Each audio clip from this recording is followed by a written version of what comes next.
Hi, my name is Londe Yusuf. And my name is Reggie Williams. And we're the co-founders of Black Film Space. Black Film Space is a grassroots organization dedicated to enhancing the skill sets of Black filmmakers and building a community of creatives.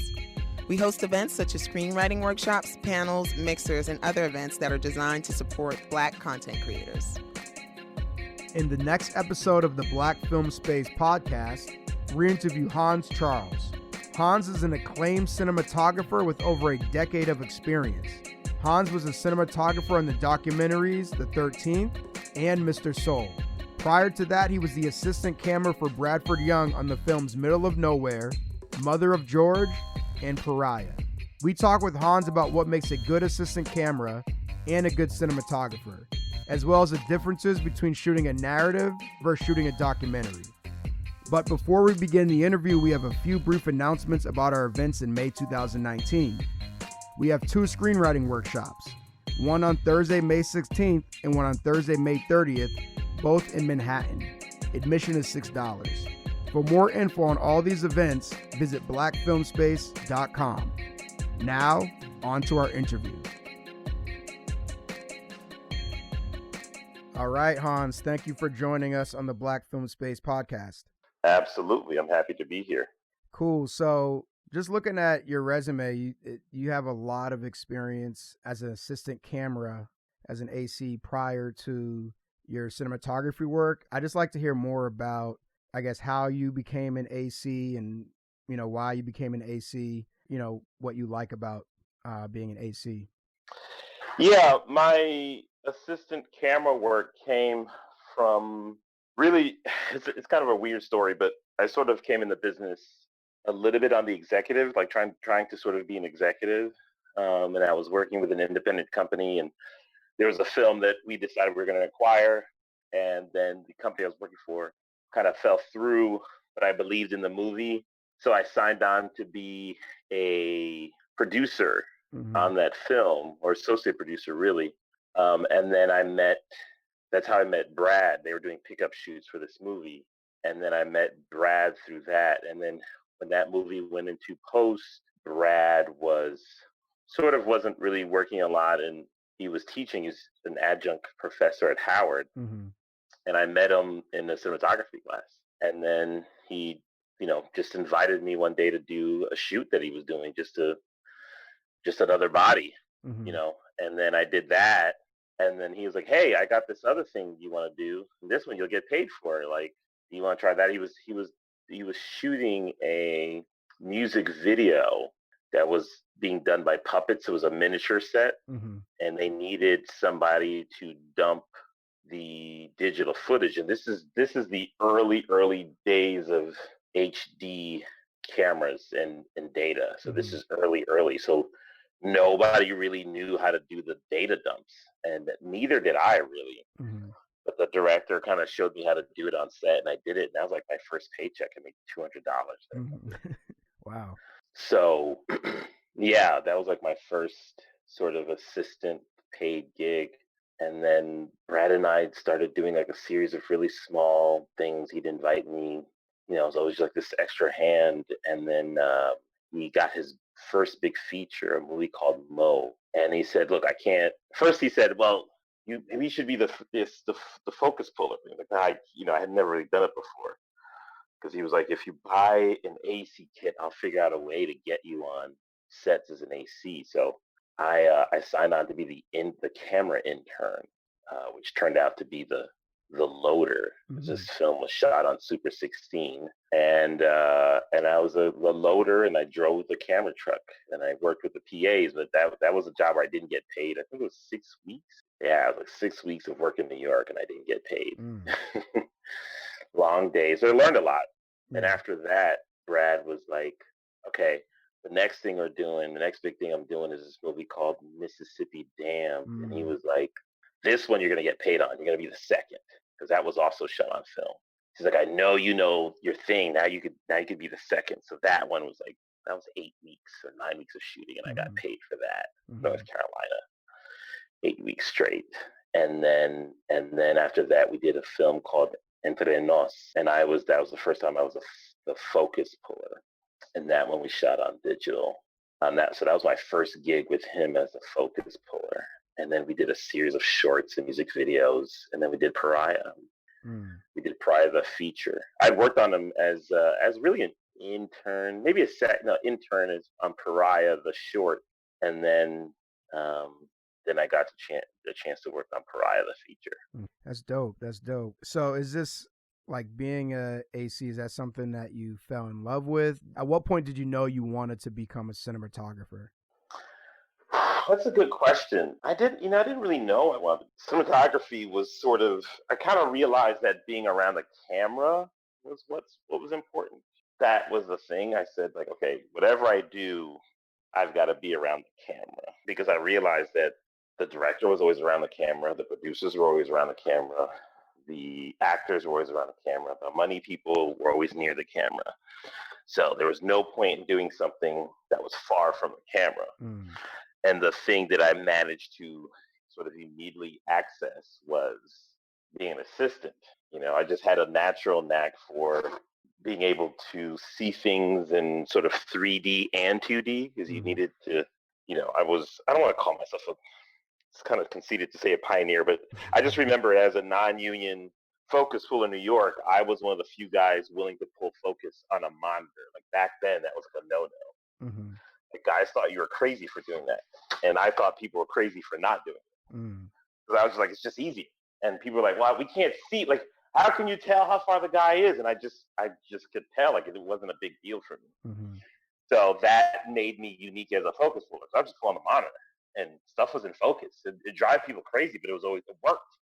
So I always wanted to be a writer in this business. I was never interested in really being a director. I was always wanted to be a writer. I always focused on my writing throughout grad school, because I went to grad school at Howard University's graduate film program. And I always wanted to be a writer. That was the thing that I was always passionate about. But I did this internship in Los Angeles and realized that the path for, I wanted to be a writer in control. I wanted to create television shows. I wanted to, write movies. And at that time, the path was it was like climbing Everest to get a TV show. I mean, it's just impossible. It was like, all the people who sort of advised me were like, yeah, it's like 10 years of working in a writer's room.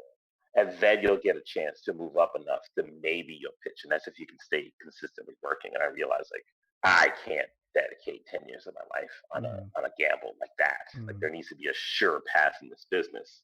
So, when I went to graduate school, I was just kind of trying to figure it out. And then the camera thing, I realized, I did this out of undergrad. I did a short film called Flicker. And I can't remember the name of the director, but he was a protege at the time of Spike Lee.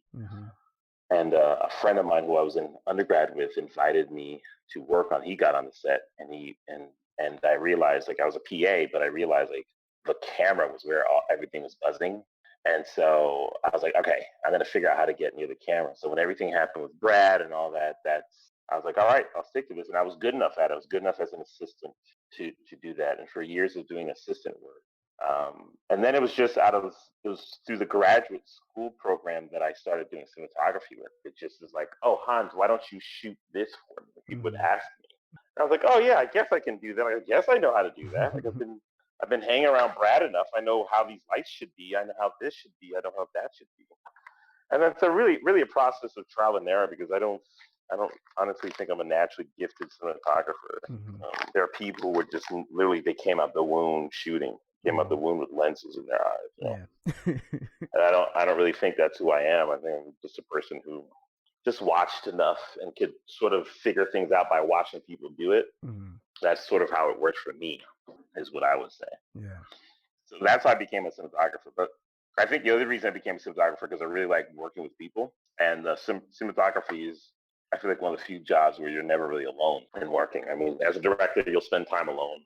As an editor, you'll spend time alone. As a writer, you'll spend time alone.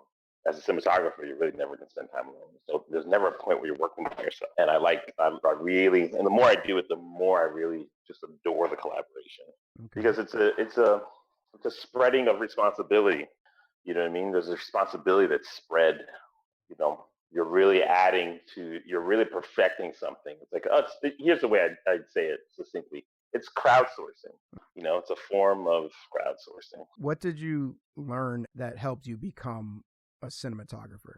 I think the great thing about being an assistant camera person is you see things happen in front of you that people don't anticipate that they'll say or do. You sort of can survey the field. You can observe things, and so being an assistant taught me the politics of set. That if somebody jumps right from graduate school right into being a cinematographer, has never spent time as an assistant, I think they lose out on.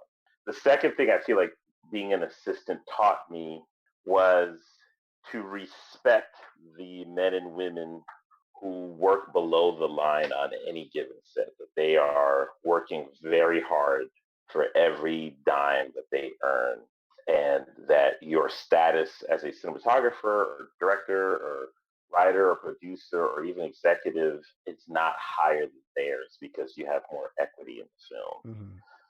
That is a lesson that has never left me.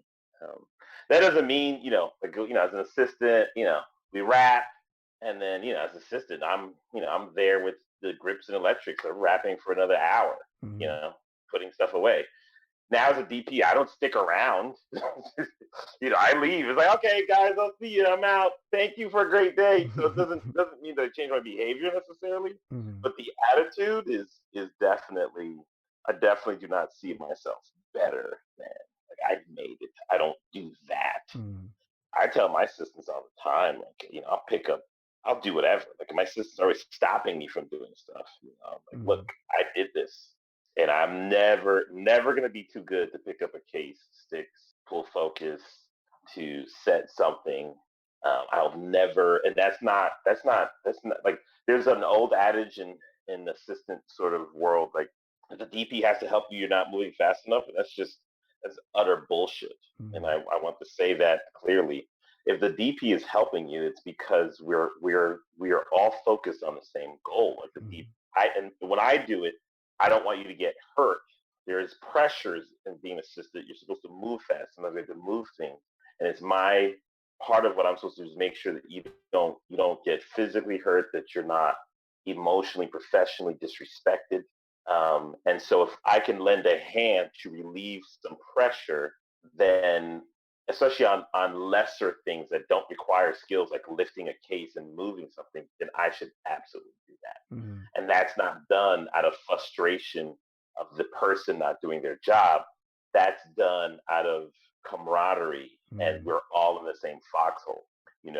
You would move the mountain for me. Why wouldn't I move the mountain for you? Right? Like, to me, it doesn't make sense that I would not participate in that just because my title is DP. Yeah. And so, that's like a thing. Oh no, don't touch. And I'm like, no, it doesn't work that way.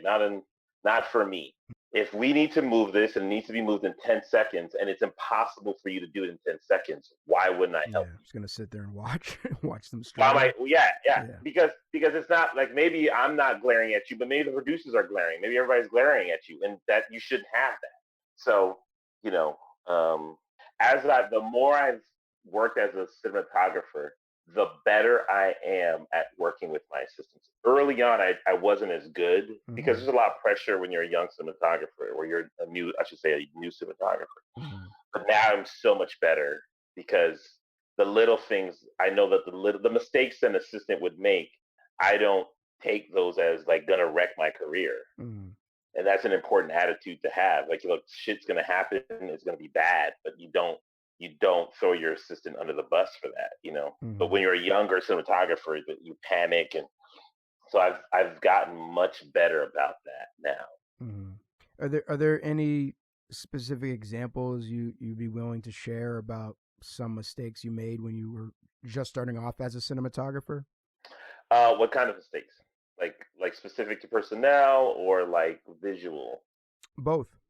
In a weird thing, I'm not sure of too many visual mistakes I made. Like, I did this wrong, did that wrong, just because I feel like when you're a cinematographer of color, you just don't have you're not allowed to make mistakes in a weird way. Mm.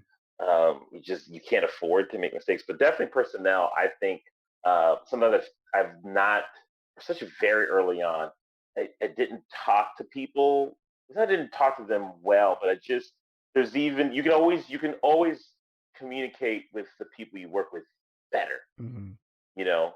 And there's like this one specific thing I'm thinking about. Like I was doing this web series, and the operator came from different. I had two operators, and the operator was coming from the reality world, and I was bringing a specific sitcom single camera approach, not sitcom, but single camera approach, and so I could have communicated because the operator was giving me some resistance Mm-hmm. because the operator didn't really understand like the language I was using and the philosophy I was using, and I could have been better about like just not being frustrated because the situation was getting frustrating. It wasn't what we were doing. It was just tight budgets, tight times constraints. Mm-hmm. But there's no amount of time or stress or whatever that allows you to lose courtesy. Mm-hmm. Is like my new thing. Like you should always be courteous even when you're frustrated, because the frustration will pass, but the wounds from being rude to somebody or not being nice, because you can not be rude, but kind of chill the air on a set. Like, you know what I'm saying? Yeah, cold energy. So I feel like, yeah, so that is not worth it for the moment of frustration, because the moment of frustration will almost always pass. Yeah. And people will always appreciate you keeping steady through difficult situations, especially if you're the leader. People will always appreciate that because they know you could fly off the handle, even subtly. So the better you do that, it's always going to be good. It's never going to be bad. So to me, that was the lesson. Oh, never let your insecurities, your momentary frustrations ever let you interact with people in such a negative way that they're just going to be like, especially people that work below you. I think if people work above you, that's their pay grade. They're paid to deal with a pesky employee. But people who work below you are not paid enough to deal with your crap. Is the way. So I always, people who work for you have to be treated with the utmost respect, I think. Okay, that makes sense. Going back to your experience as an AC, was there anything that you can think of that you learned on the technical end that you now apply to your cinematography now? I think in general, when you're assistant, you get an opportunity to really watch people light. You have probably one of the best vantage points. You see what's brought in, and then you see the results. You can learn something about operating, but I feel like you have to operate to really learn all the ins and outs of operating. If you're lucky to have an operator that teaches you as an assistant, then you can learn operating that way. But sometimes you just need to sit in the operating chair, and that teaches a lot to be a good operator. And I had three great people teaching about operating: Arthur Jaffa, Anastas Michos, and Kenneth Zunder. Those three guys really taught me what it means to be sort of a union level, LA level operator. And the rules. But as an assistant, I kind of just learned being an assistant just through baptism by fire. And technically, I feel like you have a familiarity with cameras that there are some cinematographers that didn't come up through the camera department, so they don't have the same familiarity with the camera itself. I just have a familiarity with cameras. If you hand me any camera, I'll figure it out. I could put together any camera. Like if you left me without an assistant, that will mean nothing to me. Yeah. There are some DPs you can't leave them without a camera assistant because they would have a hard time putting a camera together. It's just not the department they came out of. So that they come out of the grip and electric department. So if you leave them with the grip and electric truck, they'll rig anything. And because I came out of the camera department, there's no camera thing that I can't figure out. And I think that makes you think a certain way. I have a certain relationship with cameras, and I don't favor one over the other. I definitely just take cameras for what they are for the situation. I don't have any preference, this versus that. It's just whatever will work for the thing. And, sometimes it's about exploring new things. So as far as those three cinematographers, as well as Bradford Young, what kind of mentorship shaped your experience as a cinematographer? That's a good question. I mean, I worked for Kenny Zunder and Toss as an operator on a major network television show. So I feel like those guys taught me, how to be a professional operator and in some ways cinematographer. What were the rules? And they had very different styles and completely different approaches, and I still learned so much from each of them. Mhm. AJ has been sort of really not, I don't know, mentorship. The mentorship kind of happened. He would never consider himself my mentor because he always considered us colleagues. But AJ was a person who just instilled a certain kind of confidence in me. Mhm. Early on, I started working as AJ's camera assistant, and uh, our relationship within one job turned from camera assistant to like just friends. And like I was like the guy who just kind of helped him out. I wasn't his camera assistant. Mhm. You know what I mean? Like it wasn't like he quickly saw us as equals within one job. Mhm. You know what I'm saying? Like Mhm. and from then on, he always treated me like an equal, even if I was his camera assistant. You know what I Mhm. mean? Mhm. Like technically, that's how I was being paid. But he always treated me like his equal, and that is huge. I think for if you have one person that treats you like an equal and sees you as an equal. So he was the first person to give me the opportunity to operate. He handed the responsibility of the department to me on a very important project to him, and he gave me that responsibility, and like he in that way he jump started a very important part of my career by doing that, Mhm. because from that moment on I was never seen as a camera assistant again, because I was pretty well known, at least in New York, as Brad's camera assistant, and people they wanted me to come pull focus, they wanted me to come and run their departments as an assistant. But AJ is the first person to say, "No, you're bigger. Like he's always used to always be like, you're DP, you're DP, you're DP." Mhm. And first a big job for him, he let me operate it, and that was huge, because then I got the TV show after that as an operator, and really it's been sort of like the rest is history in a real Mhm. way, and Mhm. and we've always communicated as equal. So yeah, that was just to talk philosophy, talk navigating to the business, like he just his honesty about his history with the business and his future with the business was so helpful to me, because being able to kind of talk it out with him, you get frustrated, man. You get frustrated because when you're in it, it just felt like for me, just nothing was ever happening fast enough. It just Mhm. never felt like it was happening fast enough. It never felt like I was getting my fair shot at Mhm. anything. And it's very surprising for people to hear, but I always for so long felt like it just wasn't getting shot. And the truth is, I think if you looked at me on paper, like it doesn't make sense why I would feel that way. If you look at paper, Yeah.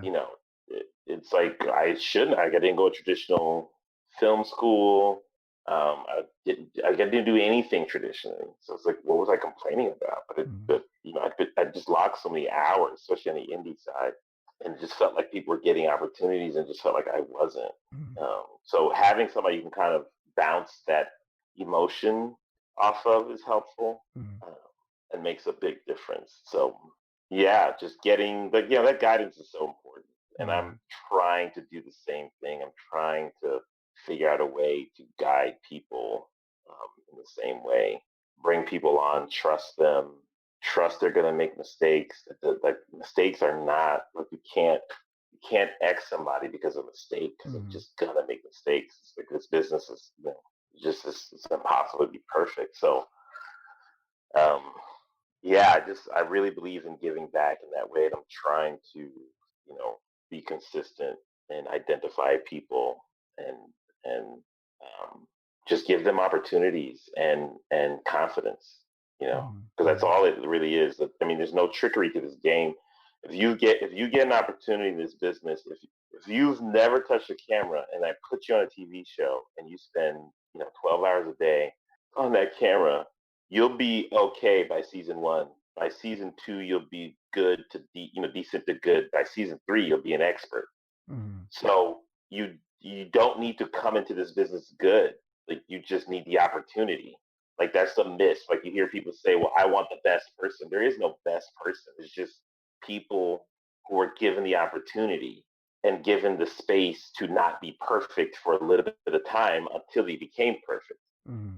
Like, that's important. So you have to be given that opportunity. That's something that somebody gives to you. You're never perfect. You're given that opportunity. So you got to be, as a cinematographer and as a producer, you got to be in a position to give people's opportunities to make mistakes, to work them through those mistakes, to protect them through the mistakes so they don't get fired because they made a mistake. And then so they, within a short time, they will not make mistakes if they're meant to do this, you know? And I feel like that's a reflection of my career, and I that's the way I want to treat people that I'm mentoring. It's like, I gotta give them room, man. I gotta give them room. Okay, yeah, that's really insightful information. A great mindset to have. I think that's something a lot of people struggle with, is letting go of control and putting faith into people. I want to talk more about, I guess, your career as a cinematographer. What inspires you to work on specific projects that you have worked on or that you will work on in the future? Like, what do you look for in the story that makes you say, okay, I want to dedicate a huge chunk of my time to this project? I mean, sometimes it's just a matter of, there's something about the script that draws you. I mean, I'm a screenwriter, so I appreciate a well-crafted script. I really just do. I have a creative partner who's a writer-director, and we write a lot of projects together. And sometimes he gives me his scripts to sort of critique and add and help him rewrite.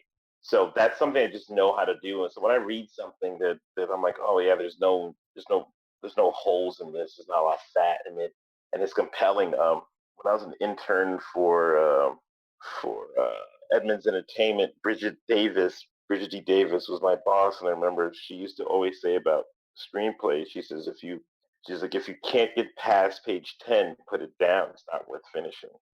It's not well written, and I look for that. If I can't get past page 10, then I certainly should be shooting it.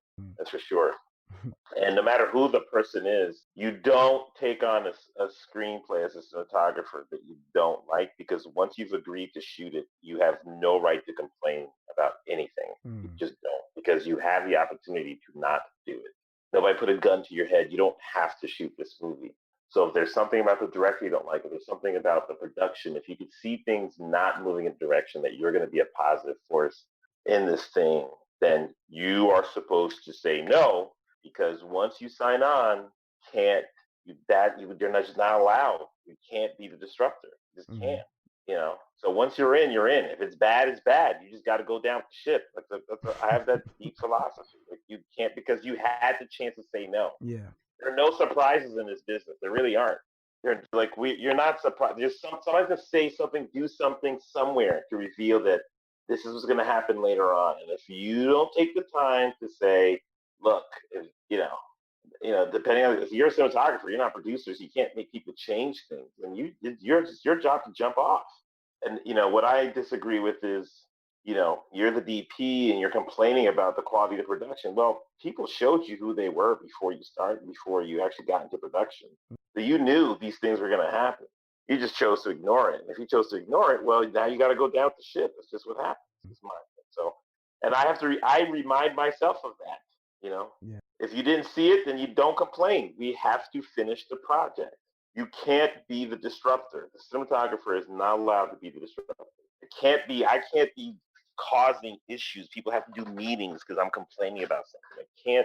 That can't be on me.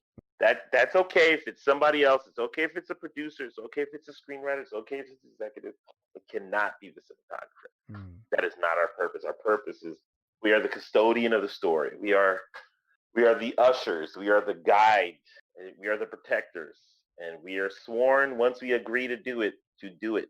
We don't get to complain. We don't get to question. We had our opportunities to question, because you're not drafted to be a cinematographer. You choose to do it. And you're not drafted to a story. You choose to do it. So if that's the case, you have opportunities to question what's happening. And to back out. Your job is to back out. Well, you know what, guys, I can't, whatever reasons I can't do this. Thank you for, I'm gonna boom, boom. If you don't see that you are going to be your best self in that space, So I just look for something that makes me finish. I can finish the script in one setting. In a weird way, I found that people know when I'm not 100% sold on something. There's one part of me that doesn't have a poker face. I found that there are things that I would do that I'm not in love with, but I would do it, and it's weird. People want the in love from me, and when they don't see that, they don't hire me. Yeah, that makes sense. I've been finding that I've been telling on myself. There are things I'll do it, and I would totally do it. I'd probably like it once I really, really got into it. But people know, and they don't want that. I think I've revealed when I'm enthusiastic about something. So I find that it's actually the reverse. People will not hire me when they don't feel like I'm. What type of process do you like when working with the director in the prep stage, the pre-production stage? Yeah, I mean, I don't feel like I have something sort of new. I like to have a conversation with the director. Most important to me is knowing I need to know emotionally who a director is, because I feel like we're going to battle. I need to know what I can say, what I can't say, what are this person's insecurities, what are they confident about. Those are the things I need to know. I feel like, because we're going into battle. Even if things go right, it's still a battle, and I need to know who I'm going into battle with. So those are the things I'm interested in knowing. You know what I mean? If they hired me, then they trust whatever technical thing I'm bringing. There's no discovery there, right? They're just going to trust it. If I decide to do the job, there's something I'm trusting in them. So, or there's something that even if I know they're not good at, that doesn't worry me. So I feel like for me, and that's not everybody wants to expose themselves. Like, everybody doesn't want to tell you who they are emotionally. So for me, it's like, how do I figure that out? What am I looking at? What I watch? What do I see to get a sense of who this person is? Because I feel like that's what's important to me, because I like to be close to my directors emotionally, that's where I like to be close. I like to feel like we can talk. I like the person we should be friends. Yeah. We should be friends, really close. I don't care to work with people I wouldn't be friends with, not really, honestly. So, and then technically, my technical process is evolving. I think you're, up and coming cinematographers can identify with this. The first years of doing this, it was just about making sure nobody fired me because the image was bad. Yeah. Then it was like, okay, now I want people to rehire me or recommend me. Now I'm getting to the point where, all right, the mastery, the curiosity of my craft. So I'm getting to a point where I was just talking to somebody yesterday, a colorist, a supervisor for a color shop. I was like, yeah, my next project, I'm coming in, I'm going to basically make the producers hire the colorist first so I can spend time with the colorist. Wow. So we can plan things and we can figure out we can talk about the way, I would literally bring footage I've shot, raw footage I've shot. I have the colorist sort of critique it, talk about it, dissect it, inform myself technically, and then create tests, and then go out and then shoot. So I feel like I'm taking the next technical step, because I know even if I don't do that, I'll still get a good product. So I'm no longer, that's not a worry anymore, right? Now it's just there's things I want to know. I want to know that I know certain things, because I'm no longer operating out of any sense of insecurity. If I don't get a job, I don't get it. I don't have to feel a certain way about it. Now it's about my knowledge. I just want to be better. I want to be a better cinematographer, in the thing that I'm interested in, whatever that is. So that's what I want to know the things I don't know and learn them and understand them.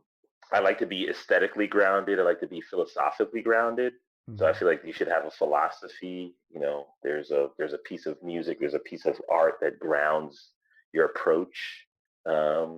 So sometimes I share that with the director. Sometimes I'll keep it to myself, and it's just the way I operate. Sometimes your director doesn't need to hear that. They got their own thing going, and they don't need you getting in their head. yeah, and then you got to prepare. The bigger the budgets, you got to prepare. You got to be willing to prepare. So you've got to do lookbooks. You've got to map out the way scenes should have, because I think part of what that is I'm not a I naturally don't plan like that. That's not the way I naturally operate. But part of what things are so complicated, part of what that does, it gets people like me thinking better when you plan, because you throw away the plan, right? Or people like me are always going to throw out the plan, but we sort of make another plan in our style in our heads, because we took the time to plan it. Planning for us is painful. Like planning the way normal people do is painful, but it helps, it enhances what we do naturally, because it allows us to then improvise at our highest level. And if you know anything about jazz improvisers, the best improvisers will sit and do boring scales all day. They just do scales. And they would sit and do scales, you know? And then so when they can improvise, they just boom, they're killing it. But they do the boring work first, because then that allows them to the feeling that they have doing the boring work allows them to do that. So that's for me the next stage of my approach. Like, do this work that some cinematographers love that work. They love the technical. They plan. They love that. They rest on that. That's the way they operate. I don't operate that way. I gotta do that. The bigger the budget, the more you gotta do that stuff. Nothing bad has ever happened when I sat and planned something. So that's the case, So that's where I'm moving towards, is like sharing a lot of visuals, planning things, things like that is what I'm doing. Okay. And is there a difference between the way you prep or shoot or your process in working on a documentary versus a narrative? I think for me, I mean, there are differences, like, because there's genre differences, because they're different, so there's a different thing. It's a different approach. Documentary just has, like, there are certain things you can't plan for ahead of time in documentary that you can in narrative. So those are inherent to the thing. But for me, philosophically, not necessarily so. Like, the biggest difference is like, there's more improvisation that's available to me in narrative than there is in documentary. Like, there's an inherent limit in documentaries. You know what I mean? Like, I can't, if I'm doing an interview, look, there's only so, I can have 5 cameras. It's not going to necessarily help the interview, right? Like, unless I have unlimited money, I may have to, in one location, figure out how to get 2 or 3 interviews out of that location. But like in narrative, we use this location, boom, we're moving on to the next location. Like, that's not a big deal. Okay, we're gonna move to the location down the block. We're not gonna use the same house. We may use a kitchen in this house and then use a living room in a completely different house. You know what I'm saying? Like, that's expected in there. It's not expected in documentary. The inherent limitations. So within those limitations, that's what you got. I can't push a narrative philosophy in doc, because it just doesn't work. And in some ways, there are things that are more consistent, I think, in documentary. Sometimes you're gonna use the same lenses, you're gonna see the same camera, you're gonna do things the same. And in narrative, things can change. Like, if you're doing a throwback scene, you may use a complete set of lenses or a complete different camera. You may have to switch out this camera because you're gonna do high speed, and the camera using doesn't really do high speed, and this one does it better. Or you need bigger resolution for certain kind of technical shots. You're not gonna have too many of those changes in doc. I'm doing a doc now that we are going to sort of have a little bit of this. Like, our interviews are going to be done on one type of camera. Some of our verités are going to be done on a different type of camera. And some other shots, specialty shots, are going to be done on a different type of camera. But, typically it's like you're going to use one basic camera for everything, one set of lenses. And, that's okay. You can't get too crazy with documentary. You have to remember that it's about the subject. And you have financial and time limitations that you can plan for in a narrative that you can't necessarily plan for in a documentary. Okay. Do you prefer one over the other, documentary over narrative, or vice versa? I've never considered myself a narrative filmmaker for a really long time. I mean, I should say that. I never considered myself a documentary filmmaker. I thought like it was like a special type of person that did documentaries. until I found myself constantly doing documentaries. And I always thought myself as a narrative filmmaker, and kind of what the epiphany I've had in the last couple of months, and I can't remember the name. There's a cinematographer who spent like 10 years as a well-known but almost exclusively documentary filmmaker, and then the first chance he got to do a narrative really did well and has been, celebrated narrative filmmaker since.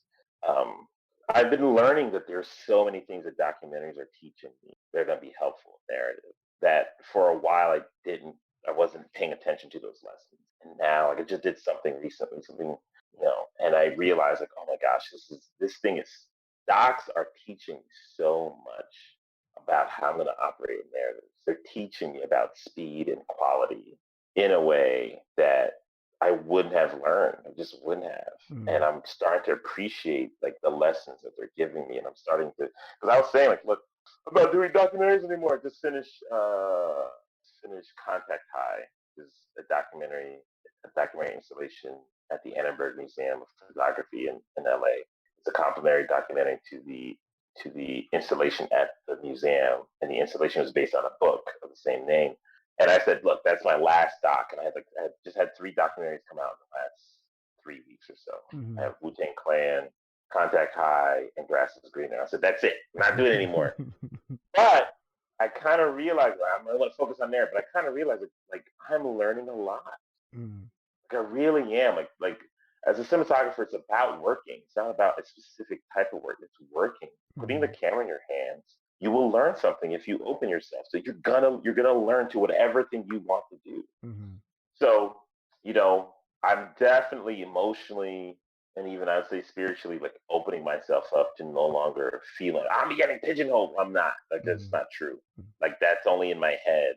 The truth is I'm learning things from doing this, and I need to take on those lessons because I'm gonna need them for the other things I'm gonna do. So I need to stop the resistance, and I have, and it feels so good. It actually, it's weird. It feels really, really good to not feel like, oh, another dog. Somebody's asking me to do another dog. It's like, oh man, great. This is an interesting subject. Okay. Yeah.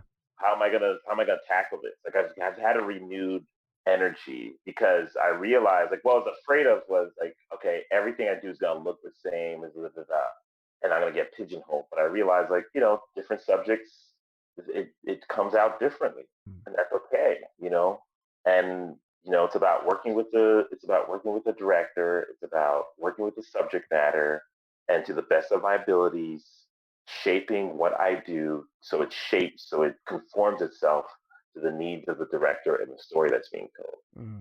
That's the challenge, and that's okay, and that's good. And so I've become okay. So I'm no longer having a preference. I love to tell, narrative stories. I'm so comfortable telling narrative stories. I always felt like I was uncomfortable doing documentaries in a weird way. Like I just had this producer say to me, like, I want to work with you more. We're going to work together. But we just have to figure out this verite thing because I don't, I'm not into verite. But that's literally a Black man in life philosophy. Like, well, Black people around the world don't want no camera stuck in their face. So I don't want to stick the camera in their face. Like it's just that simple. It's like I feel some kind of way doing that. I know my grandma or my auntie or my neighbors growing up, people around me, people in the neighborhoods I live wouldn't want somebody running around who they don't know with a camera in their neighborhood shooting stuff. Yeah. That would make them that uncomfortable. So why would I participate? Why would I turn around and do that and say, well, it's for this thing that's important? Well, how do they know? So I have that philosophical dilemma with verite, but I'm really loving working with directors and different subject matters, and people are reacting to the experience of watching a documentary film that I've been a part of, and that's so rewarding. And the idea, I'm laughing at myself, the idea that I thought that I need to stop doing that is preposterous.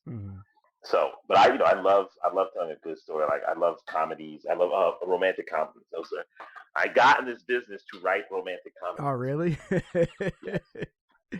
That's awesome. The problem is I'm neither romantic nor funny. So, but that's I'd love to produce. If they were like, look, Hans, we're gonna sign you to produce 10 romantic comedies, that'd be it. I'd be producing romantic comedies for the next 10 years, comedy a year. Romantic comedies aren't as hot right now. Documentaries are hotter. I know, but man, there's nothing like a good romantic comedy. Yeah, my whole life, those are the movies I love the most, are the romantic comedies. Yeah, I love them too. You were mentioning the lessons that you learn from shooting docs that you can apply to narratives. Is there any lesson that you can share with us? I think that there's always a simple way of doing things. Mm-hmm. Find the simplicity. Big and grandiose is not always the best way, you know? You mean like a fancy shot? A fancy shot, a fancy lighting setup. Like sometimes you gotta go with the simple. Mm-hmm. Something I've learned from documentaries is I don't always know the right shot. Mm-hmm. You know, sometimes I don't know the right shot. Sometimes somebody else knows the right shot. And you got to be open to people with their suggestions. And you can't be like, look, I'm the cinematographer. No, you got to be like, okay, you can always try something. Always try it. If it doesn't work, it doesn't work. And especially if it doesn't work and somebody else suggested it, well, guess what? You know, now we know that doesn't work and we move on. Those are not the beaches to die on, in my opinion, as cinematographer. Okay. You know, those are not the beaches to die on. Sometimes you will surprise yourself. That suggestion was right on. You got to be open to that. Or sometimes the suggestion is what that person wanted. Doesn't matter if you didn't want it. Doesn't matter if you didn't think that should be the shot. That's what the director or the producer wanted. And if you give them what they want and they're happy with it, then you have accomplished your goal. Your goal is not always to impose your look or feeling on something. Mm. Your goal is to satisfy the needs of the director, the producer, and the story. Sometimes that responsibility is 100% solely on you. Sometimes it's a shared responsibility. And you have to know when to say, okay, I'll try it. You have to know when to do that, you know? Okay. And that has helped me a great deal. Sometimes saying, okay, I'll try it. It's not what I would do, but it made you happy. And the other lesson I learned is like make that decision very quick to sometimes not argue. It's like okay, they make a suggestion. Okay, let's try it. Like it doesn't have to be well. I think that no. Sometimes just you got to know when you can say that and when you can't. And it's err on the side of just do what they ask. If it doesn't work, people know it doesn't work, and then they'll be like, oh, it didn't work. You were right. Mm-hmm. Okay. You know? Whose work have you studied that's helped you grow as a cinematographer? That's like asking me whose rappers' lyrics that I like. I'm one of those people that I can't remember certain things. Like I can't remember lyrics. I can never remember. I know cinematographer names. I know movies. It's hard. It's always hard for me to put the two together. Like I'll see, oh, that's such and such film, you know, and then I'll literally forget what films they shot. Are there any movies that you can think of that you just love right now? But I just realized after like showing it like over and over again, I realized that my favorite visual film, the film that if you said you can remake this film frame for frame, I wouldn't touch it. Mm-hmm.